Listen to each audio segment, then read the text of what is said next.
వరుసగా 7 ఆడపిల్లలు పుట్టారు. అందరూ ఆడవారే అని ఆ తండ్రి చాలా సంతోషంగా ఉన్నాడు. కాని ఎప్పుడూ మనకంటే మన చుట్టూ ఉన్నవారే కదా మన గురించి ఎక్కువగా ఆలోచించేది. ఇక్కడ కూడా అదే జరిగింది. తల్లిదండ్రులు సంతోషంగా ఉన్నా తన చుట్టూ ఉన్నవారు నిలకడగా ఉండలేకపోయారు.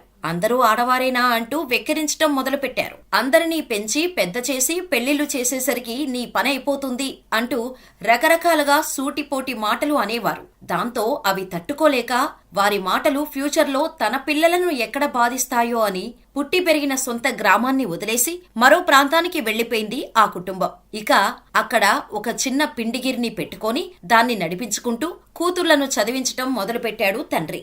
ఇక్కడ కూడా చుట్టుపక్కల వారు వారి మంచితనం చూపించారు. ఆడపిల్లలకు ఎందుకు చదువు, పెళ్లి చేసేయటం మానేసి వేలకు వేలు పెట్టి చదివించటం ఎందుకు అని సలహాలివ్వటం స్టార్ట్ చేశారు. కాని ఆ తండ్రి ఏం చేశాడో తెలుసా?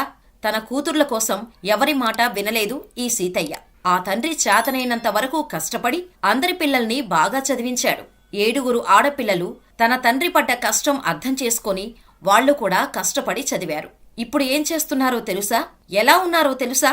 ఒక్కరు కాదు, ఇద్దరు కాదు, 7 అక్కా చెల్లెళ్ళు పోలీస్ జాబుల్లో చేరారు. తన తండ్రి తమపై పెట్టుకున్న నమ్మకం వమ్ము చేయకుండా తమకు చదివేందుకు అని సలహాలు ఇచ్చిన వారంతా తన తండ్రిని పొగిడే విధంగా తండ్రి గర్వంతో మీసం మెలేసేలా చేశారు. అసలు ఆ 7 అక్కా చెల్లెళ్ళు ఎవరు?